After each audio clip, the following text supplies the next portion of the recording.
नमस्कार दर्शकों, Ravindra Soni health and wellness में आपका स्वागत है।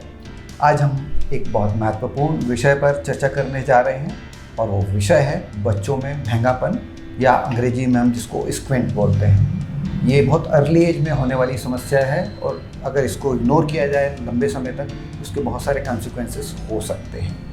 बच्चों में महंगापन आखिर होता क्यों है और इसके आरंभिक लक्षण जो पेरेंट्स हैं घर में कैसे देख सकते हैं और इसके किस तरह के इलाज वर्तमान में उपलब्ध हैं उसके बारे में और तमाम ऐसी जो स्क्विंट से जुड़ी जानकारियां हैं उन सबको आज हम इसमें चर्चा करेंगे। साथ में हम बहुत सारे जो मिथ्स हैं, जो बहुत सारी भ्रांतियां स्क्विंट को लेकर के हैं, उसके बारे में भी हम जानकारी लेंगे। इसके लिए आज हम छतरपुर में मौजूद हुए हैं डॉक्टर निधि खुराना जी के पास, जो कि एक जानी मानी आई स्पेशलिस्ट हैं, जो करीब 13 से अधिक वर्षों से इस क्षेत्र में कार्यरत हैं और इस बारे में आज हम उनसे बहुत इन डेप्थ जानकारी लेने जा रहे हैं। ये जानकारी न केवल पेरेंट्स के लिए उपयोगी है बल्कि ऐसे और लोगों के लिए भी उपयोगी है जो स्क्विंट के बारे में जानना चाहते हैं और उस समस्या के रूट कॉज में जाकर के उसको दूर करने की भी कोशिश करना चाहते हैं। तो डॉक्टर निधि, आपका बहुत बहुत स्वागत है। सबसे पहले हम जानना चाहेंगे कि जो बच्चों में महंगापन होता है, कुछ ऐसा होता है ओकेजनल दिखाई देने वाली चीज़ें होती हैं जिसमें कि कभी कभार ऐसा लगता है कि बच्चा आंखें टेढ़ी कर रहा है, लेकिन नॉर्मली बाद में कभी कभी वो ठीक भी हो जाता है। तो एक तो एग्जैक्ट महंगापन क्या है और कभी कभी होने वाला महंगापन किस तरह से महंगेपन से डिफरेंट है? जी, महंगापन या तिरछापन जिसको हम स्क्विंट कहते हैं, ये एक्चुअली बहुत तरह के होते हैं। इसके बहुत प्रकार हैं जी। कुछ जन्मजात होते हैं जो कि पैदाइशी जिसे हम कहते हैं कंजेनाइटल स्क्विंट हो सकते हैं, इन्फेंटाइल, और कुछ लेटर ऑन एज में, टॉडलर एज में 2 से 4 साल के बीच में भी आ सकते हैं जी। स्क्विंट मतलब है कि आँखों का मिस अलाइनमेंट, मतलब हमारी आँखें सीधी एक जगह पर दोनों नहीं देख रही हैं। एक आँख अगर सीधी देख रही है तो दूसरी आँख किसी और चीज़ को फोकस कर रही है।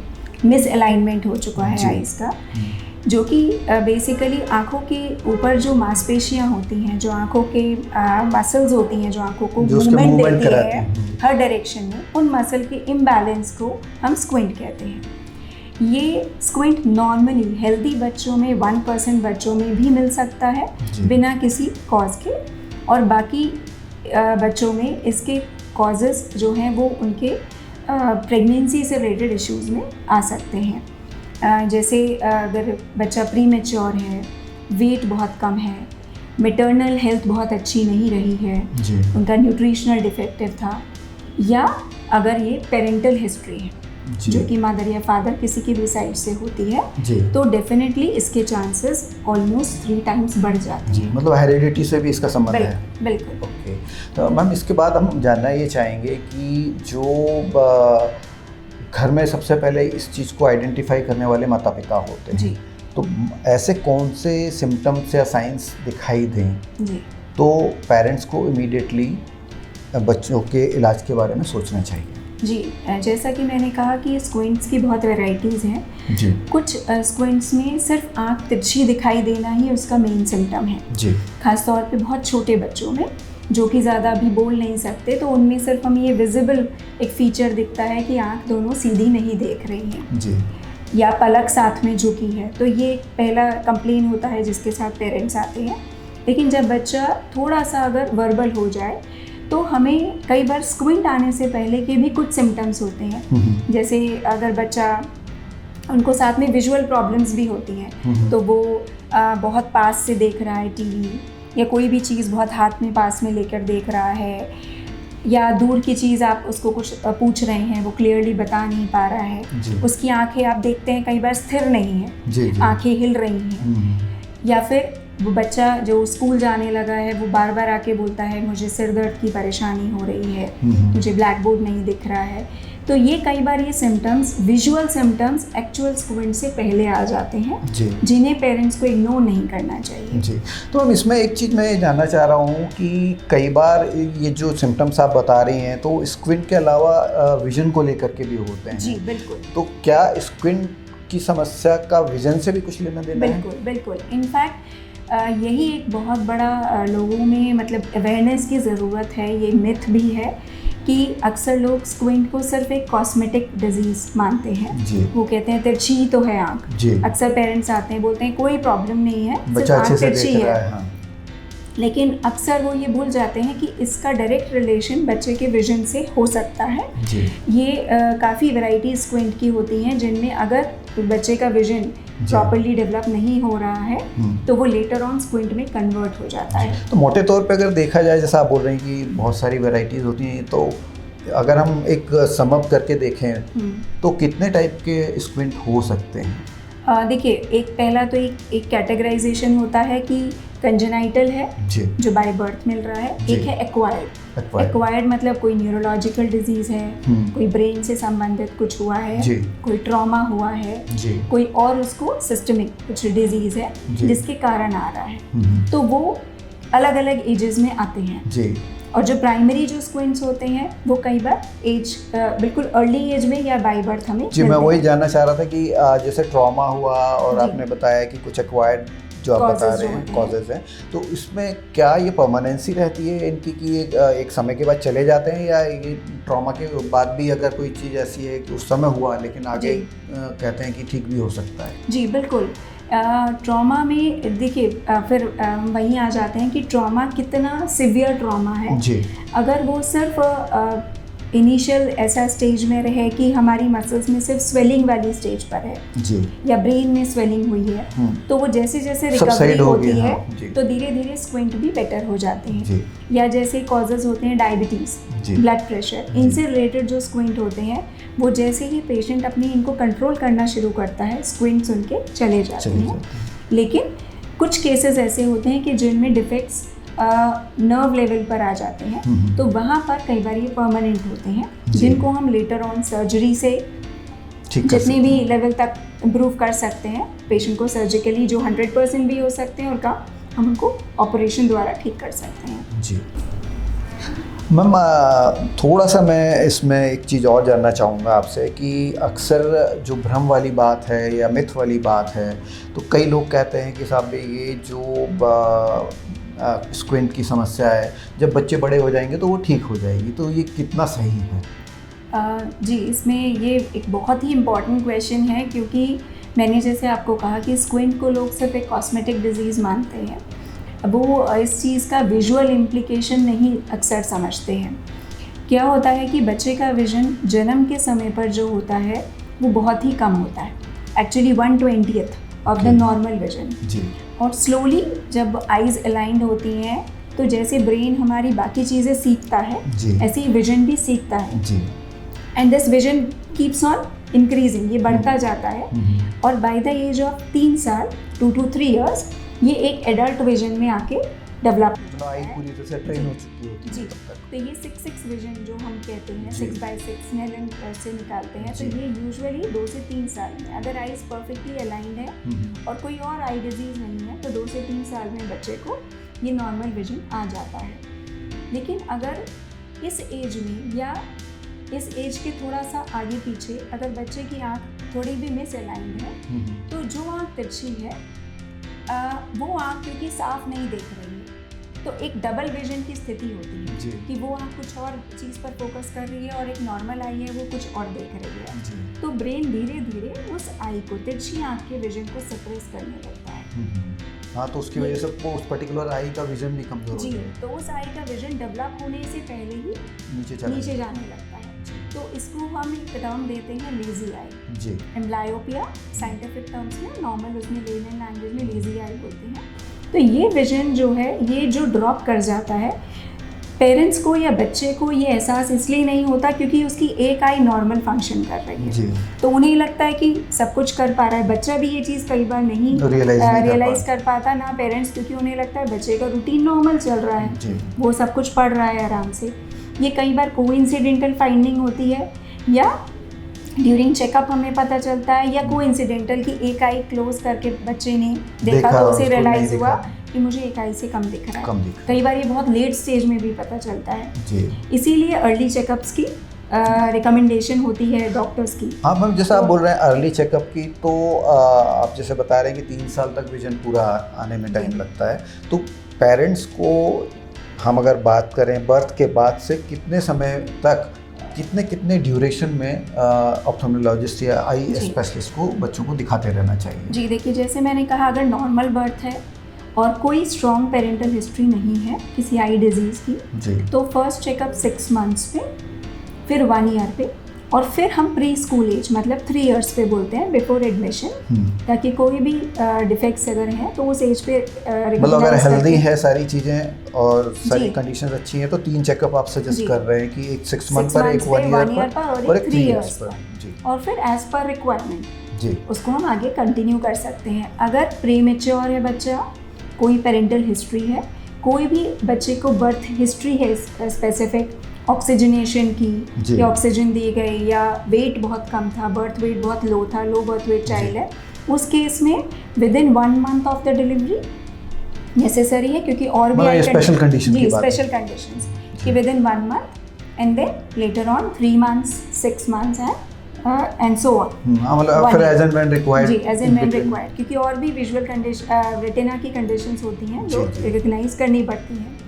तो ये बहुत इम्पॉर्टेंट है कि ये आई चेकअप्स, पेरेंट्स में ये अवेयरनेस आए कि ये आई चेकअप्स हमारे लिए ज़रूरी हैं। अगर उनके यहाँ ऑलरेडी एक बच्चा है जिसको बहुत कम एज से ग्लासेस लग गए हैं, तब ये चीज़ और नेसेसरी हो जाती है कि बिफोर स्कूल एज वो अपने दूसरे चाइल्ड को भी चेकअप जल्दी से जल्दी करा लें। जी, मतलब ये प्रिवेंशन के लिए ज़रूरी है। जी, प्रिवेंशन के लिए।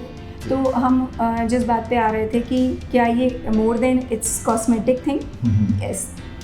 तो अब ये जो एज होती है, इस एज को हम 10 to 12 इयर्स तक, इस एज को हम बोलते हैं ये प्लायबल एज होती है, जिसमें ब्रेन न्यू विजन सीख भी सकता है और ड्रॉप भी कर सकता है। तो अगर हम इस एज के पहले ये रियलाइज़ कर लेते हैं कि बच्चे में तिरछापन है और हमें डॉक्टर को कंसल्ट करना है, तो हम जो उसकी तिरछी आँख है, अगर हमें ये रियलाइज़ होता है कि बच्चे का उस साइड में विजन कम है, तो हम उसका विजन इम्प्रूव करने की थेरेपी इस पे स्टार्ट कर देते हैं। जी, जी। ताकि उसका विजुअल जब इम्प्रूवमेंट होगा तो लेटर ऑन जब हम उसको अगर सर्जरी भी करते हैं तो उसका सर्जरी के बाद अलाइनमेंट बेटर रहने के चांसेस बढ़ जाते हैं। और एक और चीज़ होती है जो अक्सर नहीं पता होती है लोगों को, कि विजन सिर्फ अकेली एक चीज़ नहीं होती, एक तीसरी चीज़ होती है बाइनोक्यूलर विजन, जिसको हम 3D विजन या स्टीरियोप्सिस बोलते हैं। क्योंकि जब हम दोनों आँखें यूज़ करते हैं तो हमारा फील्ड ऑफ विजन बढ़ता है, हमारा 3D परसेप्शन बढ़ता है, जो कि हमारी नॉर्मल लाइफ में बहुत ज़रूरी होता है। चीज़ों की डेप्थ पहचानना, वॉकिंग करना, ड्राइविंग करते वक्त ये फील्ड बढ़ता है हमारा 3D। बच्चा खेल रहा है क्रिकेट, बॉल कितनी स्पीड से आ रही है, कहाँ कैच करना है, तो वो वन आई से वो तो देख लेगा कि बॉल आ रही है, पर वो परसेप्शन की कितनी दूरी पर है, मुझे कैच करना है या मुझे हिट करना है, तो ये सब चीज़ें वो लूज़ करते हैं जब हम उनको ये 3D विजन नहीं दे पाते हैं। तो पहली चीज़ है प्रॉपर विजन, क्योंकि वो ना सिर्फ आपके आगे के लिए काम आता है, दूसरी चीज़ है उसका 3D विजन इम्प्रूव होता है, और तीसरी चीज़ है उसका फील्ड ऑफ विजन। जब हम सर्जरी करते हैं तो ये तीनों चीज़ें हम साथ में उसको दे पाते हैं विद बेटर विजन। अगर हम सिर्फ स्क्विंट पर देखते हैं, जैसे अक्सर लोग देखते हैं कि तिरछी आँख है, कभी भी ऑपरेट करा लें, और एक बार वो आँख लेज़ी हो जाती है, तो जब वो लेटर ऑन एज में 10-12 इयर्स के बाद आते हैं हमारे पास, तो हमारे मैं उसी क्वेश्चन पर आने वाला था मैम, कि जो पेरेंट्स लापरवाही करते हैं या उनको कहीं ये इन्फॉर्मेशन, ऐसी मिस इन्फॉर्मेशन कहूँगा, इन्फॉर्मेशन तो नहीं कहूँगा, कि ये रहता है कि नहीं बच्चे जब बड़े हो जाएंगे तो ऑटोमेटिकली सब ठीक हो जाएगा। तो अगर इसको लॉन्ग टर्म तक अगर आप अनअटेंडेड छोड़ते हैं या आप राइट डिसीजन ना लेकर के लिंगर ऑन करते हैं चीज़ों को, या इधर उधर के ट्रीटमेंटों पर जाते हैं, तो इसके इम्प्लीकेशंस क्या हो सकते हैं? जी, सबसे बड़ा इम्प्लीकेशन तो यही है कि वो आई लेज़ी आई हो जाती है, सुस्त आँख हो जाती है, और उसको अगर समय रहते हम एड्रेस नहीं करते हैं तो आगे जाके हम उसका विजन इम्प्रूव नहीं कर पाते। मतलब परमानेंट? जी, परमानेंट। इसे में जैसे एक तो मैंने आपको बताया कि बच्चे का 3D विजन इफेक्ट होता है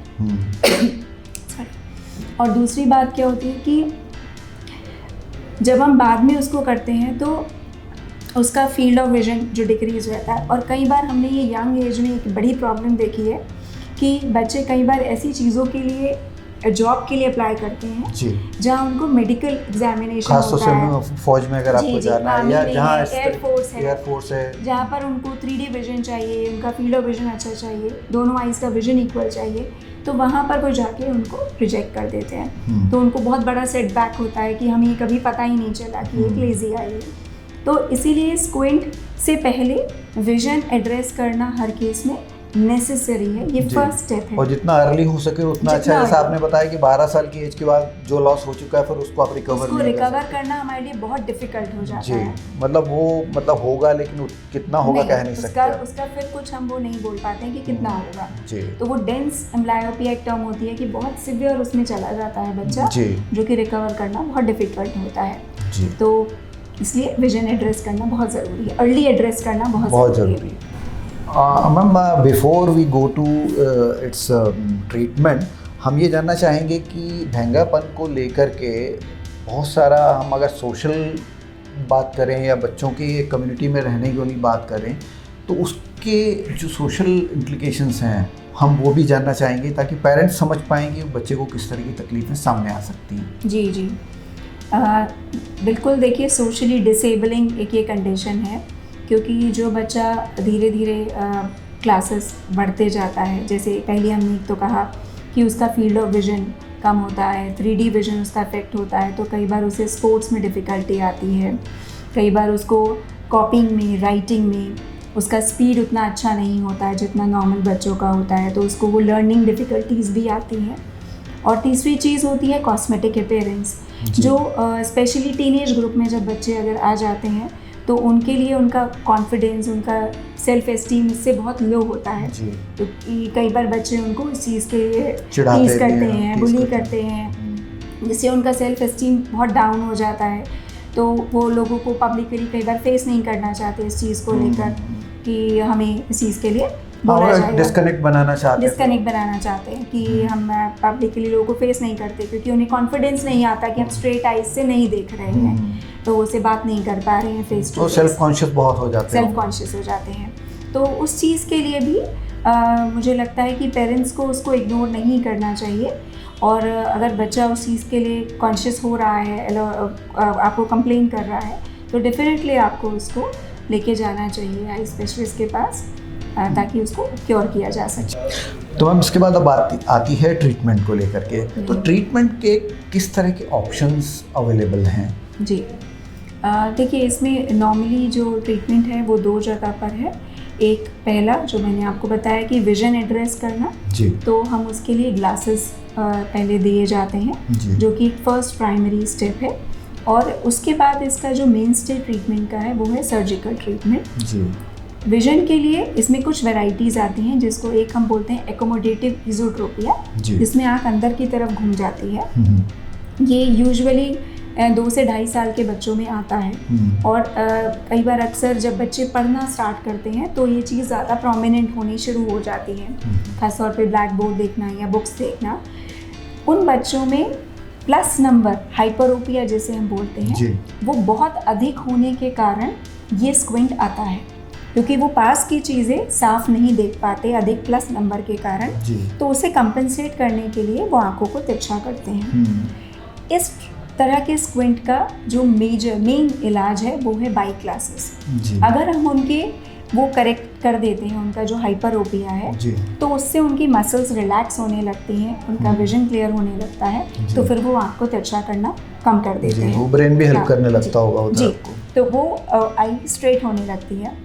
इसमें फुली एकोमोडेटिव वैरायटी होती है, जो कि पूरी तरह से ग्लासेस से ठीक हो जाती है, और एक पार्शियली एकोमोडेटिव होती है कि जिसमें ग्लासेस से काफ़ी हद तक ठीक होता है, और जो स्क्विंट रह जाता है उसके लिए कई बार सर्जरी कर दी जाती है। इसके अलावा ज़्यादातर जो भी स्क्विंट्स हैं उनका जो मेन स्टेज ट्रीटमेंट है वो सर्जिकल है। लेकिन उसके पहले हर केस में हमें उनका विजुअल इम्प्रूवमेंट करना ज़रूरी है, उससे उनका कंट्रोल बढ़ता है और पोस्ट सर्जिकल अलाइनमेंट के चांसेस बेटर हो जाते हैं। तो ये ग्लासेस देना एक पार्ट है इस ट्रीटमेंट मोडालिटी का। अब इसमें एक मिथ है अक्सर जो पेरेंट्स में रहती है कि क्या ये ड्रॉप से ठीक नहीं हो सकता, हम बच्चों को सर्जरी नहीं कराना चाहते। तो ऑब्वियसली एज पेरेंट्स वो कंसर्न हर पेरेंट का रहता है, जो हम समझते हैं। वो प्राइस जैसी सेंसिटिव चीज़ होती है, जैसे ही हम उन्हें सर्जरी के लिए बोलते हैं, दे रियली गेट इमोशनल कि we do not want to get operated. तो मेरा सबसे यही कहना है पेरेंट्स के लिए कि देखिए, आप सर्जरी से घबराइए नहीं।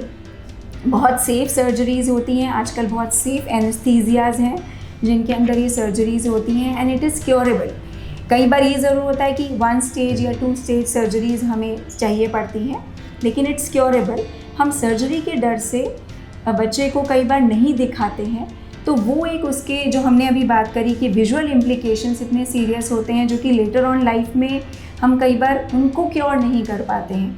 हम सिर्फ कॉस्मेटिकली स्क्विंट को तो ठीक कर देते हैं, लेकिन हम वो विजुअली उनको रिहेबिलिटेट नहीं कर पाते हैं। तो इसीलिए अर्ली उनको एड्रेस करें, सर्जरी से घबराएं नहीं, अच्छे से अपने डॉक्टर के साथ बैठें, समझें सारी चीज़, सब डिस्कस करें और तब आप सर्जरी का डिसीजन लें। क्योंकि आपके जो भी स्क्विंट स्पेशलिस्ट होंगे वो भी आपको सर्जरी तभी एडवाइस करेंगे जब उन्हें पूरी तरह से कॉन्फिडेंस हो जाएगा कि अब सर्जरी नेसेसरी स्टेप है और डॉक्टर भी खुद कॉन्फिडेंट है कि अब इस बच्चे को हम प्रॉपर्ली ऑपरेट कर सकते हैं जी। तो उससे घबराने की ज़रूरत नहीं होती है, बल्कि उसको समझ के आगे बढ़ना चाहिए। तो हम ये जो सर्जरी वाला पार्ट की अगर हम बात करें तो इसमें कितनी एज के बाद कराई जानी चाहिए सर्जरी? जी, अगर जैसे हमने बात करी थी कि इन्फेंटाइल केसेस होते हैं जो बाय बर्थ होते हैं, तो उनमें हमें कई बार 6 मंथ्स पे ही 6 मंथ्स टू 1 ईयर की एज में ऑपरेट कर देना चाहिए। और बाकी जो वेराइटीज़ हैं, जैसे एक होती है एक्सोट्रोपिया जिसे हम बोलते हैं, जिसमें आँख बाहर की तरफ घूमते हैं, घूम जाती है, जिसमें आप पूछ भी रहे थे कि कभी कभी दिखता है। तो वो एक वेराइटी होती है कि जिसमें इनिशियली आँख कभी कभी तिरछी दिखती है। तो उस वेराइटी में हम वेट करते हैं till 4 years of age minimum. तो 2 चीज़ों के लिए कि पहली चीज़ तो ये कि हमें जब तक ये इस्टेब्लिश हो जाए कि अब स्क्विंट ऑपरेट करने लायक हो गया है, हर समय दिख रहा है, अब वो ओकेजनल वैरायटी नहीं रही है। दूसरी बात ये कि बच्चा कोऑपरेटिव है। विजन के लिए हमें जो एंगल्स मेजर करने पड़ते हैं कि हमें कितना ऑपरेट करना है, तो जब हमें लगता है कि बच्चा अब कोऑपरेटिव है, हम अब उसको प्रॉपर्ली इवैल्यूएट करके ऑपरेट कर सकते हैं। तो उसके लिए हम 4 इयर्स तक वेट करते हैं, तो उसको हम कर सकते हैं लेटर भी। मैम, एक मेडिसिन वाला पार्ट मैं और लेना चाहूँगा इसमें कि जैसे आपने बताया था कि कई बार मस्कुलर वीकनेस की वजह से भी स्क्विंट होता है, तो can this be cured through medicines? Muscular weakness एक वैरायटी है जिसमें एक्चुअली स्क्विंट नहीं होता, सिर्फ कुछ टाइम के लिए बच्चा आँख तिरछी करता है, फिर वापस अपने मसल को कंट्रोल करने की कोशिश करता है और सीधी ले आता है। तो ये जो वैरायटी होती है ये हम थ्रू विजन थेरेपीज होती हैं, एक्सरसाइजेज बोलते हैं, और साथ में हम इसमें सप्लीमेंट्री कुछ खास मल्टीविटामिन दे सकते हैं just to strengthen the muscle strength. उसके अलावा आई ड्रॉप्स का इसमें कोई रोल नहीं।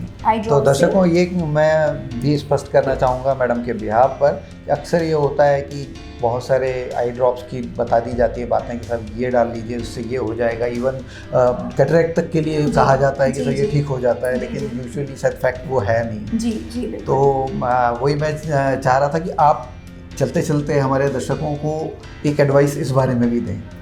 जी, मेरा पेरेंट्स के लिए यही एडवाइस है कि आपको जब भी लगे कि थोड़ा सा भी आँख बच्चा नॉर्मल से अलग कर रहा है तिरछी, तो आप ज़रूर एक बार कंसल्ट करिए अपने डॉक्टर को। दूसरी, बच्चों की कोई भी कंप्लेन अगर वो लेके आ रहे हैं, प्लीज़ उसे इग्नोर मत करिए। अगर बच्चा कह रहा है मुझे सर दर्द है, मुझे डबल दिख रहा है, या मुझे बोर्ड देखने में, पढ़ने में डिफ़िकल्टी हो रही है, तो कई बार ये स्क्विंट के शुरुआती लक्षण होते हैं, जिसे आप इग्नोर मत करिए और अपने आई स्पेशलिस्ट से कंसल्ट करिए। तीसरी चीज़, इसका इलाज संभव है, ये पूरी तरह से क्योरेबल है, स्पेशली जो बच्चे नॉर्मल हेल्दी बच्चे जिनमें स्क्विंट है, उनमें ये पूरी तरह से क्योरेबल है। ये स्टेज सर्जरीज़ में या सिंगल सर्जरीज़ में क्योर किया जा सकता है, तो वो आप आराम से अपने डॉक्टर के साथ कंसल्ट करके समझें, और अगर वो सर्जरी का एडवाइस देते हैं तो उससे डरे नहीं, उसको आगे बढ़कर लें। उससे आपके बच्चे को लॉन्ग टर्म में बहुत बेनिफिट्स होंगे, जो कि कॉस्मेटिक से बढ़कर उसको बेनिफिट्स उसकी लाइफ में उसको मिलेंगे।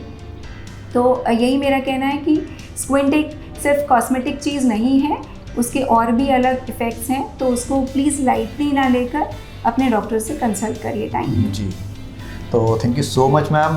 दर्शकों, आज आपने देखा कि स्क्विंट के बारे में हमने इन डिटेल मैडम से जानकारी ली, और हमको ये भी जानकर बहुत सारी चीज़ों को आश्चर्य हुआ कि कितनी बड़ी दुनिया है स्क्विंट को लेकर के भी, और इसके कितने सारे इम्प्लीकेशंस हो सकते हैं।